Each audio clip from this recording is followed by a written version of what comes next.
मानिए। जिसके निकालने में तुमको सुख की अनुभूति हो रही, उसको रोकने में कितनी सुख की अनुभूति होगी। उन्मत्त हो जाओगे बहुत जल्दी। आपके सारे के सारे करण भगवदाकार होने लगेंगे यदि आप ब्रह्मचर्य का पालन करेंगे। शरीर स्वस्थ, हल्का, मन प्रसन्न, नींद आदि पर विजय, कितने गुण ही गुण। और ब्रह्मचर्यहीन आलस्य, प्रमाद, भोगों का चिंतन, मन का डिप्रेशन में पहुंचना, कमर में दर्द, टांगों में दर्द, सर में दर्द, घबराहट होना, बिना किसी कारण के मन भयभीत हो रहा है, भोजन अपच हो रहा है, बिना किसी प्रक्रिया के वीर्य नाश हो रहा है, बिना किसी प्रक्रिया के। काहे को मृत्यु स्वयं स्वीकार कर रहे हो, ये मृत्यु है। चाहे भगवान दत्तात्रेय जी बोल रहे हैं, भगवान कपिल देव जी बोल रहे हो, जब उपासक को संबोधन करते हैं भगवत प्राप्ति के लिए तो कहते हैं कि इस भोग वृत्ति को साक्षात मृत्यु रूप देखो, ये मृत्यु है तुम्हारी। जब शरीर राग त्यागना है तो तुम शरीर से भोग भोगोगे तो आसक्ति शरीर की पुष्ट होगी, आसक्ति भोग सुख की पुष्ट होगी, है नहीं। कितने दिन शरीर रहेगा, कितने दिन भोग रहेंगे। विचारवान बनो, ब्रह्मचर्यम चरंती, ब्रह्मचर्य का पालन करो। उपासक जो ब्रह्मचारी होता है उसका खिला हुआ चेहरा रहता है, जैसे कमल खिला हुआ, बिना किसी कारण के उसकी मुख मुद्रा में प्रसन्नता होती है। जो ब्रह्मचर्यहीन होता है बुझा हुआ चेहरा होता है, तेजहीन, बिना किसी कारण के वो शोकग्रस्त लगता है। बैठा है, आपको लग रहा है शांत है, लेकिन आप चेहरे को देखो, वो एक शोकग्रस्त है, कुमलाया हुआ चेहरा, अशांत चेहरा। मुख प्रसन्न, तन तेज विराजा, यह है ब्रह्मचर्यम चरंती, भगवत आराधन संपन्न उपासक का। जैसे आग में पैर रखते हुए कोई चले तो कैसे चलेगा, ऐसे ही ब्रह्मचारी की पहचान है।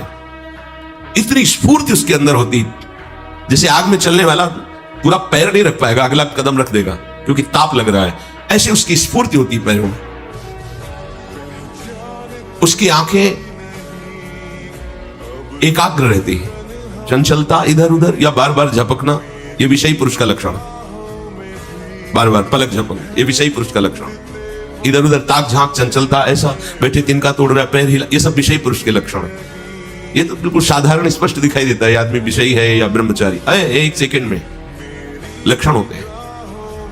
आपको जब भगवत मार्ग का अवसर मिला है तो गृहस्थ हो, संतान हो गई, ब्रह्मचर्य से रहो। नहीं चाहिए संतान तो भ्रूण हत्या, गर्भ हत्या जैसे महापाप करने की क्या जरूरत है। उसी वीर से संतान उत्पन्न होती है जिसको आप नष्ट कर रहे हो, जिसको आप ऐसे पानी में बहा रहे हो, व्यर्थ फेंक रहे हो, तो उसको भ्रूण हत्या का पाप लग रहा है, तो तुमको पुण्य लग रहा है, वीरपात कर रहे हो तुम्हें भी वही हत्या लग रही है, क्योंकि उसमें वही जीवात्मा है जो मां के गर्भ में जाके बालक रूप धारण कर लेती है, उसको तुम नष्ट कर रहे हो।